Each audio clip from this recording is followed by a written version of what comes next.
carta que Paulo escreveu a Timóteo. 2 Timóteo, capítulo 1.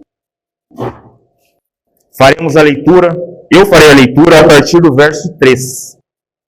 2 Timóteo, capítulo 1, versículo 3.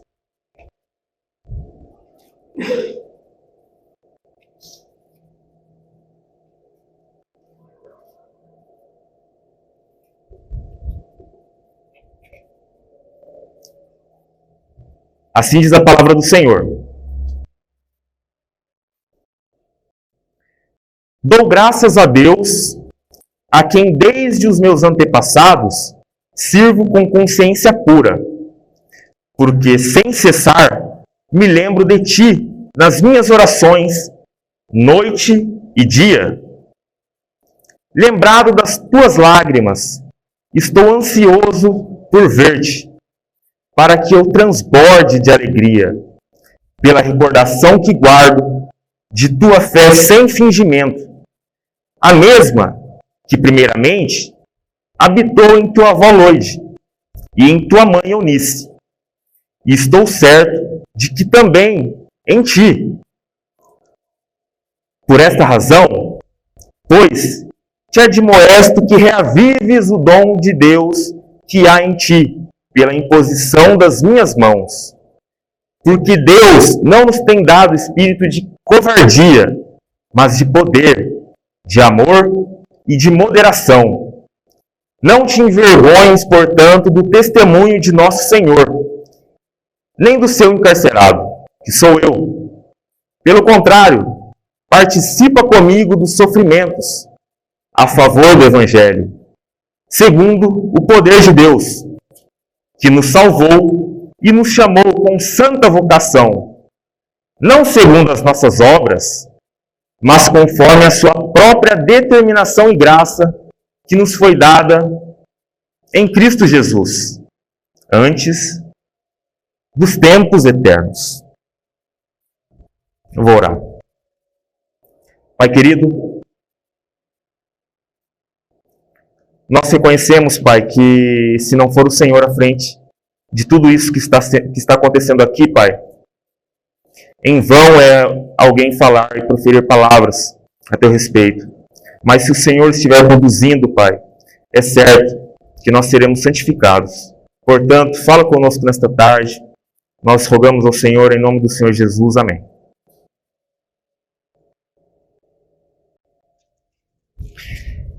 Irmãos, como foi lido, essa pregação, ela se dará a partir de uma exortação do apóstolo Paulo a Timóteo. A mensagem se dará a partir de uma exortação, um encorajamento do apóstolo Paulo a Timóteo. Mas quem é Timóteo? Quem é essa pessoa para quem Paulo escreveu essa carta? Para quem Paulo escreveu essa mensagem de encorajamento? De acordo com o livro de Atos, Timóteo é um jovem, filho de casamento misto. Misto porque seu pai era grego e sua mãe judia. E esse jovem, durante a segunda viagem missionária de Paulo, passou a acompanhá-lo, deixando para trás a pequena comunidade judaica de Listra, para ser um cooperador do Evangelho e futuramente exercer o seu chamado pastoral em Éfeso, apesar de a timidez ser um obstáculo para seu ministério. Esse é Timóteo, o amado Timóteo, a pessoa para quem Paulo escreve essa carta. E essa mensagem, essa pregação, ela acontecerá a partir de duas perspectivas. Duas perspectivas que qualquer um de nós se enquadra.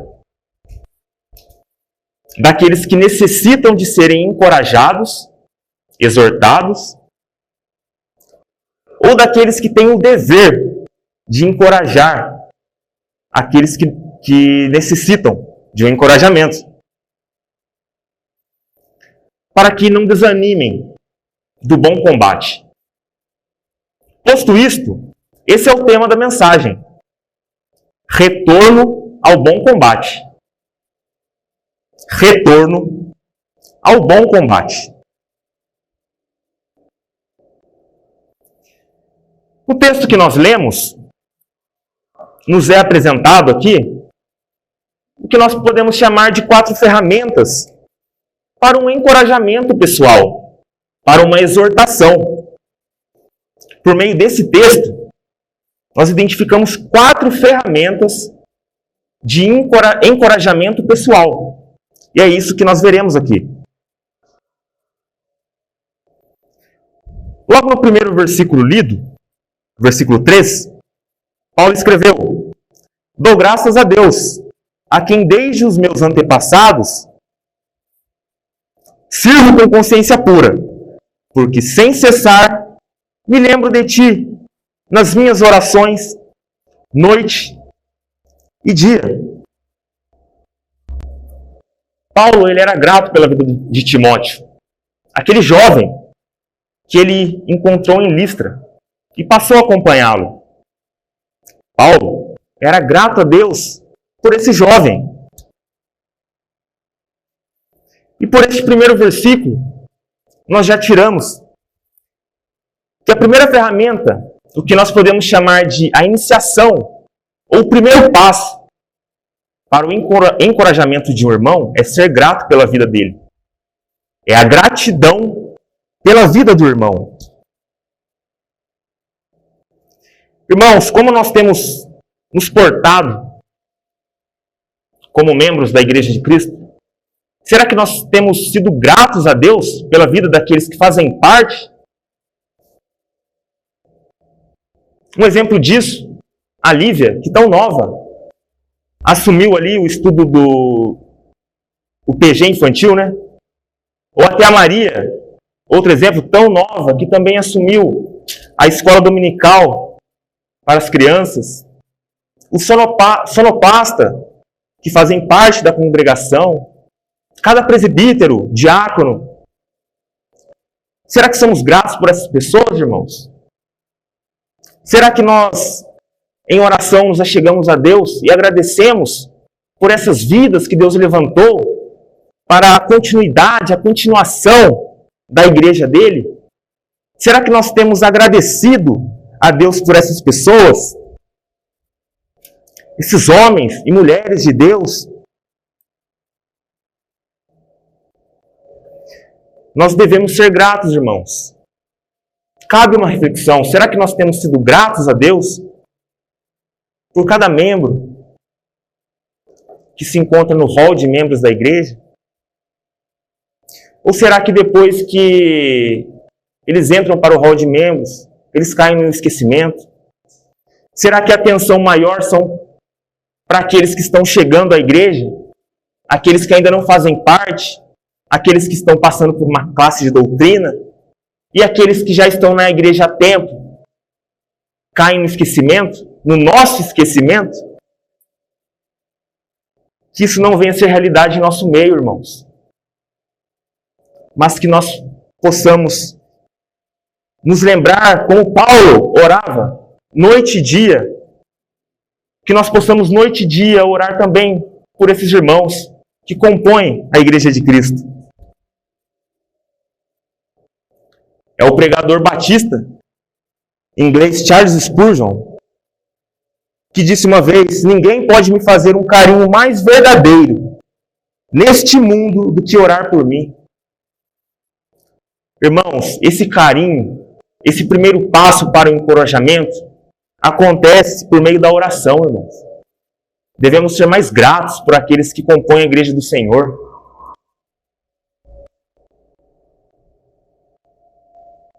Que isso não caia no esquecimento, mas que com o auxílio do Espírito Santo, nós possamos nos compadecer do nosso próximo. ser gratos por aqueles que Deus tem levantado e levanta. Essa é a primeira ferramenta, irmãos, a gratidão. A gratidão a Deus pela vida do irmão. Sejamos mais gratos a Deus pelos nossos irmãos. Mas a mensagem não para por aqui, irmãos. Ela ainda continua. E nós vemos aqui, nos versículos 4 e 5, que a segunda ferramenta para um encorajamento pessoal é a demonstração de alegria pela fé do irmão, demonstração de alegria pela fé verdadeira do irmão e participação no desenvolvimento dessa fé. Essa é a segunda ferramenta para um encorajamento, para uma exortação pessoal. A demonstração de alegria pela fé verdadeira na vida do irmão e a participação no desenvolvimento dessa fé. E é isso que nós vemos aqui nos versículos 4 e 5. Paulo diz: lembrado das tuas lágrimas, estou ansioso por ver-te, para que eu transborde de alegria. Paulo transbordava de alegria pela vida de Timóteo, porque ele era grato a Deus pela vida desse filho na fé. Nós vemos que como Paulo exultava de alegria pela vida daquele jovem que Deus havia colocado no seu caminho, que passou a ser um cooperador do Evangelho. E mais do que isso, irmãos, no versículo seguinte, Paulo escreve: pela recordação que guardo de tua fé sem fingimento, a mesma que primeiramente habitou em tua avó Loide e em tua mãe Eunice, e estou certo de que também em ti. Por inferência, o que nós tiramos daqui? A participação da avó e da mãe de Timóteo, para que desde a infância ele soubesse das Sagradas Escrituras. Por isso, irmãos, assim como a mãe de Timóteo e a sua avó foram importantes para o desenvolvimento da fé verdadeira de Timóteo, uma fé sem fingimento, nós também devemos ser importantes no desenvolvimento de nossos irmãos, daqueles que vão se achegando à igreja, daqueles novos convertidos. Porque Deus, irmãos, Ele é consciente de que a seara é grande e Ele não para de enviar trabalhadores. Mas nós temos que estar preparados para que na chegada desses novos irmãos na fé, uma fé verdadeira, sem fingimento, como de Timóteo, nós possamos ajudá-los a desenvolver essa fé verdadeira. Assim como o texto nos diz, que a mãe e a avó de Timóteo foram importantes para ele. Portanto, irmãos, cabe uma reflexão: será que temos nos alegrado com a fé? A fé que é concedida por Deus aos nossos irmãos? Será que nós temos tido participação no desenvolvimento da fé deles? Ou será, irmãos, que o nosso motivo de maior alegria não é por uma fé verdadeira, mas talvez por um bem material que Deus concedeu a um irmão, ou talvez por uma porta de emprego que Deus abriu a esse irmão? Eu me lembro de certa vez, não me lembro agora o canal televisivo e também nem cabe aqui ficar citando, mas que durante um momento do culto, onde os irmãos testemunhavam, o obreiro chegou até o irmão para que ele contasse o testemunho. E parafraseando, ele disse mais ou menos assim: a minha bênção, o meu testemunho é a salvação. Né? A graça havia chegado nele. E aquele líder ali que estava à frente, então disse, tá bom, agora conta a bênção. Será que nós muitas vezes agimos assim, irmãos? A maior alegria que podemos sentir por alguém, é a alegria em saber que passaremos a eternidade juntos. Essa é a maior alegria, irmãos. É a maior alegria. Irmãos, um sinal de que o crente está espiritualmente cheio não é poder, demonstrações de poder, mas é também estar tão cheio do Espírito a ponto de não conseguir pensar na possibilidade de não passar a eternidade com um familiar próximo, com algum ente querido, com um conhecido, um amigo. A maior alegria que podemos sentir por alguém é a alegria em saber que passaremos a eternidade juntos, irmãos. Por isso, demonstremos a nossa alegria ao ver a verdadeira fé de um irmão, de um novo convertido, ou até mesmo de um irmão que já é convertido, se converteu do mau caminho há anos, que nós demonstremos mais alegria por essas vidas. E não só isso, mas que nós participemos também no desenvolvimento dessa fé, ensinando, instruindo, sendo como eu mencionei na oração, pedra de edificação para o irmão. Essa é a segunda ferramenta, irmãos, para uma exortação pessoal, um encorajamento. Eu menciono encorajamento e exortação porque são a mesma coisa, tá, irmãos? Significam a mesma coisa.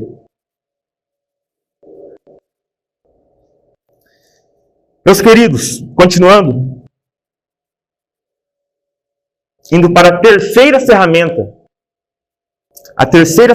de um encorajamento. Essa terceira ferramenta se encontra nos versículos 6 e 7. Versículos que dizem: por esta razão, te admoesto que reavives o dom de Deus que há em ti, pela imposição das minhas mãos. Porque Deus não nos tem dado espírito de covardia, mas de poder, de amor e de moderação.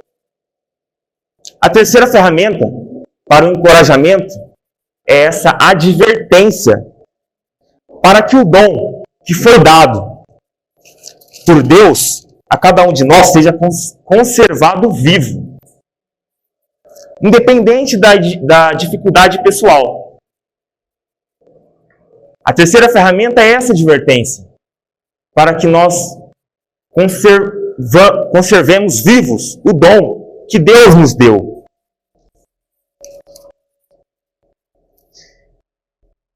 Irmãos,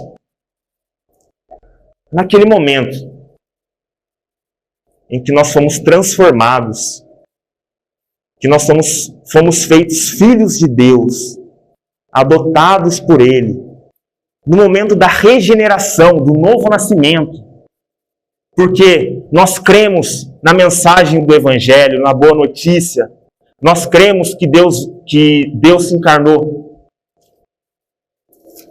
assumiu um corpo de homem sem pecado e pagou pelos nossos pecados, e é o nosso Salvador. Nesse momento de novo nascimento, Deus concede dons a nós. Deus concede dons à sua igreja. E eu quero falar um pouco disso, tendo como base o texto de Efésios 4. Eu convido os irmãos a abrirem comigo Efésios 4, versículo 7.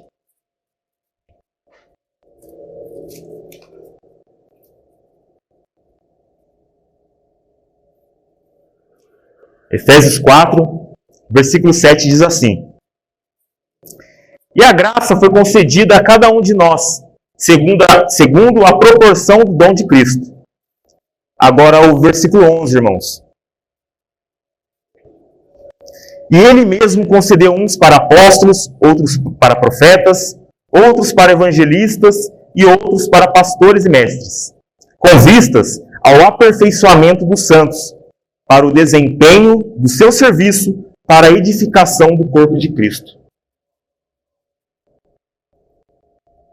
O que nós temos feito com os nossos dons, irmãos? Será que nós temos enterrado essa capacidade que Deus nos deu para a edificação da sua igreja? Será que nós temos ministrado os nossos dons, irmãos? Porque a partir do momento que nós utilizamos esses dons dados por Deus para o crescimento da igreja dele, nós passamos a ministrar na igreja de Cristo. O que nós temos feito com esses dons, irmãos? Eu particularmente conheço tantas pessoas, irmãos. Lembro da minha infância, quando fazia parte de outras denominações. Tantas pessoas que aparentemente eram tão usadas por Deus, mas que hoje é como se tivessem enterrado seus dons. Pessoas que foram tão participativas na igreja de Cristo, na expansão do reino, mas que talvez por decepções, frustrações, talvez por timidez, como Timóteo, que sofria de timidez, enterraram seus dons. Talvez por conta do marido incrédulo, talvez por conta da perseguição da família, ou até mesmo porque ainda não descobrimos o nosso dom. Uma possibilidade também, irmãos.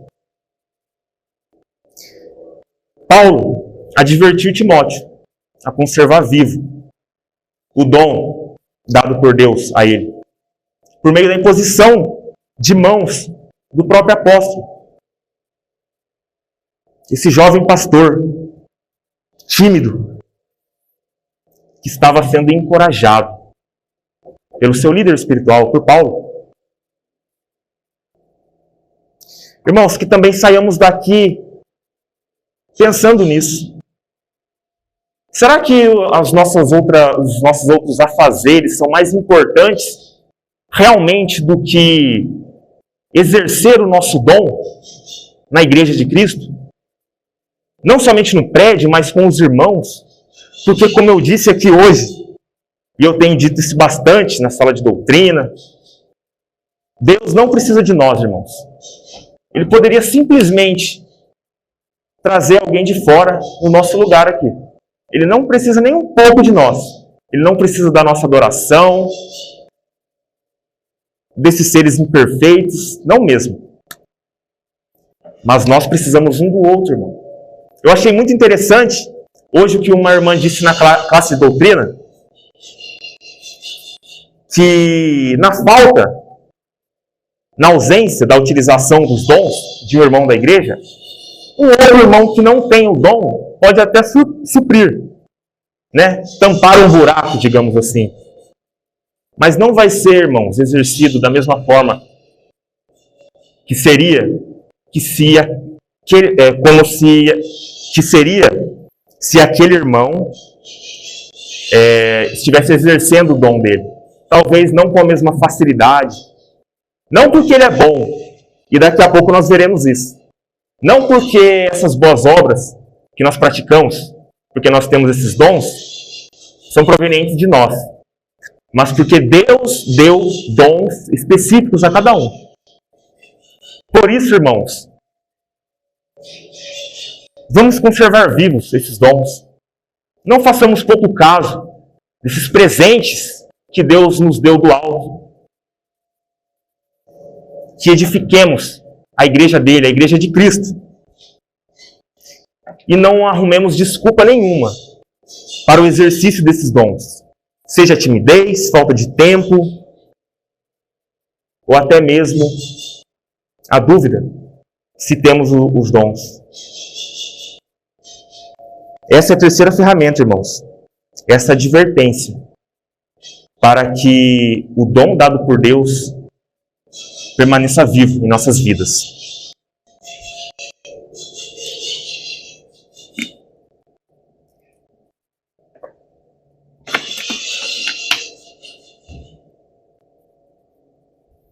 Irmãos, caminhando para o término da mensagem, e a última ferramenta para uma exortação pessoal, para que aqueles que se encontram desanimados retornarem a um bom combate, é o chamado. É esse chamamento para o bom combate. É o chamado para o bom combate. Essa é a última ferramenta. E nós vemos isso nos versículos 8 e 9. Onde Paulo escreve assim: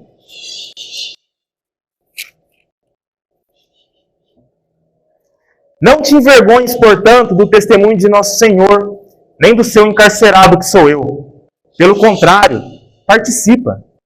Vem. Eu estou te chamando. Participa comigo dos sofrimentos a favor do Evangelho, segundo o poder de Deus, que nos salvou e nos chamou com santa vocação, não segundo as nossas obras, mas conforme a sua própria determinação e graça, que nos foi dada em Cristo Jesus, antes dos tempos eternos. A última ferramenta, irmãos, é esse chamamento, é o chamado para participar dos sofrimentos em favor do Evangelho. Para voltar, irmão, ao primeiro amor. Para voltar, irmão, a exercer os dons. Para não ter espírito de covardia.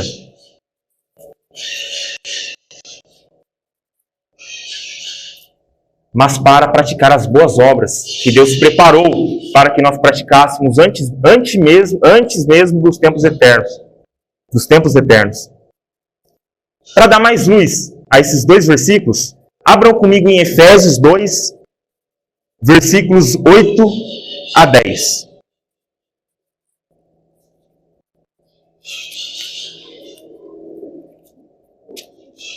Efésios 2, versículos 8 a 10. Assim diz: Porque pela graça sois salvos, mediante a fé. Isto não vem de vós, é dom de Deus, não de obras, para que ninguém se glorie.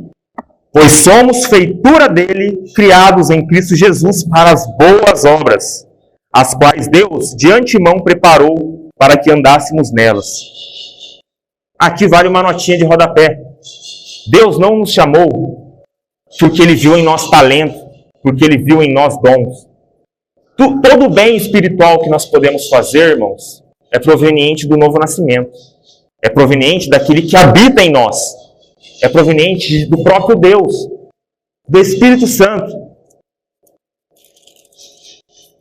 Por isso nós não podemos nos ensoberbecer, nos envaidecer com os dons que Deus nos deu. Mas nós devemos praticar. Praticar porque assim como Paulo fez esse chamado a Timóteo, para ele não desanimar, não se acovardar, Deus nesta tarde faz para cada um de nós esse chamamento para nós retornarmos ao bom combate. E nesta tarde, irmãos, através desta mensagem, nós vimos que devemos ser gratos a Deus por nossos irmãos, como primeira ferramenta para uma exortação, um encorajamento pessoal. A segunda ferramenta, nós devemos demonstrar alegria pela evidência da verdadeira fé em suas vidas e ter parte no desenvolvimento na fé deles. Segunda ferramenta. Terceira, adverti-los quanto ao uso dos dons. E quarta, chamá-los para participarem do bom combate, para retornarem ao bom combate, pois foi para isso que Deus os chamou e escolheu antes dos tempos eternos. Essa é a mensagem de encorajamento de Paulo para o amado Timóteo. Essa é a mensagem de encorajamento de Deus para a igreja dele. Que nós reavivemos o nosso dom, irmãos. Que nós possamos exercer o nosso dom. Que nós possamos ter participação no desenvolvimento da fé do irmão, nos alegrando com a fé do irmão. E que nós, como igreja, possamos fazer esse chamamento para os desanimados do corpo de Cristo.